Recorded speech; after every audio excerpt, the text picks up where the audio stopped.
Ya, bismillahirrahmanirrahim. Assalamualaikum warahmatullahi wabarakatuh. Eh, di sini kita dari kelompok KKL kelompok 1, yaitu saya Ahmad Zadid Rasyitawan, kemudian ada teman saya Anggoro Radika, ada juga Wahyu Agustias.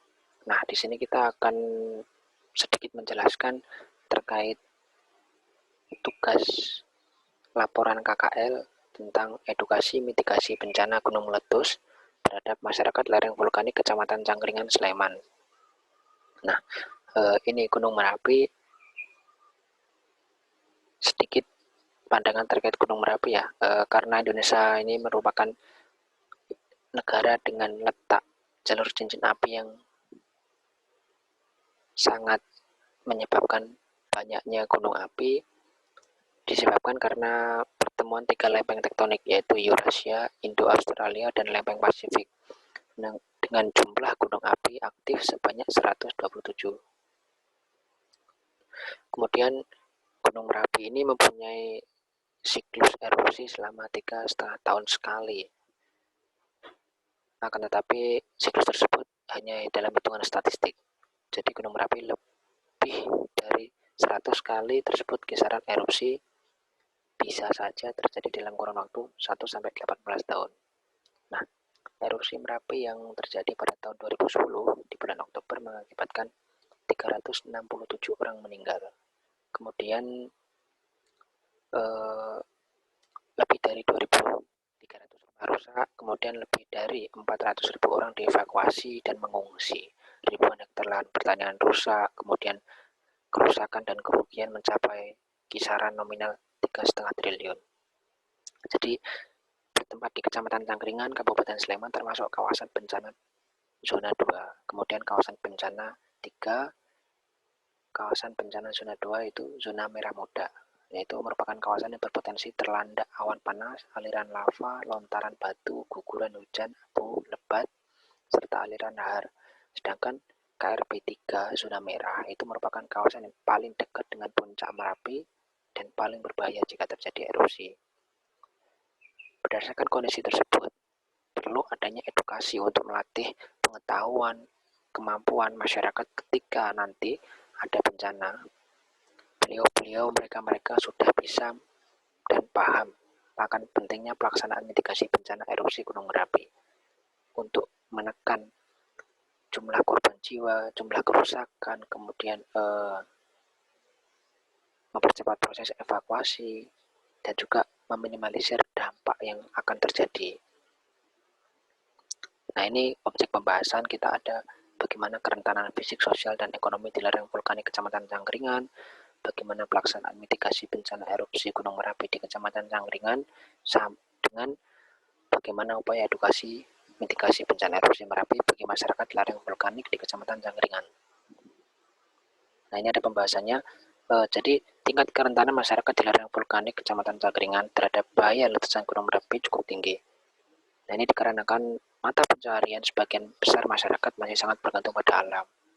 Juga tingkat pendidikan masyarakat yang cukup rendah, kemudian pelaksanaan mitigasi bencana terhadap masyarakat lereng vulkanik disesuaikan dengan SOP yang memang sudah disepakati, yaitu pertama pemantauan mulai dari jumlah gempa, kemudian guguran lava, awan panas, kemudian abu vulkanik, pedus gembel, itu juga perlu adanya pemantauan. Kemudian tanggap darurat jika bila mana sewaktu-waktu terjadi erupsi yang tidak bisa diperkirakan. Kemudian pemetaan, ini pemetaan zona terdampak, kemudian pemetaan zona aman, itu juga perlu. Yang keempat, penyelidikan gunung berapi menggunakan metode geologi, geofisika, geokimia, serta sosialisasi akan pentingnya mitigasi bencana. Nah, jadi upaya edukasi mitigasi bencana itu dengan tujuan membentuk masyarakat yang tangguh terhadap bencana, yang merupakan output dari negara kita yang memang selain kaya akan kekayaan alam, pesona alam, kemudian wisata. Tidak menutup kemungkinan juga muncul bencana yang memang sangat-sangat tinggi dan sangat beragam dengan jumlah penduduk yang sangat besar. Kemudian tujuan yang lain dari edukasi mitigasi bencana tersebut membentuk jumlah desa tangguh bencana maupun sekolah siaga bencana yang memang sudah disesuaikan dengan potensi ancaman masing-masing. Agenda utama dalam pembentukan desa tangguh bencana, kemudian sekolah siaga bencana ini berbagai pelatihan dan simulasi penanggulangan dan penggunaan risiko bencana serta dengan pembentukan komunitas-komunitas yang ikut serta dalam mitigasi bencana. Jadi ini diperlukan adanya kolaborasi, kekompakan, kemudian kerjasama antar masyarakat, kemudian pihak terkait, kemudian relawan-relawan yang memang mengabdikan, kemudian secara sukarela ikut membantu mengedukasi pentingnya mitigasi bencana erupsi Gunung Merapi agar ketika sewaktu-waktu terjadi bencana alam gunung meletus bisa meminimalisir korban, bisa meminimalisir kerugian, juga bisa memberikan rasa aman dan juga meminimalisir dampak yang sangat bisa merugikan masyarakat dan juga pihak-pihak terkait. Nah, cukup sekian dari prestasi kelompok KKL 1. Apabila ada salah kata, kami mohon maaf yang sebesar-besarnya. Saya akhiri, wassalamualaikum warahmatullahi wabarakatuh.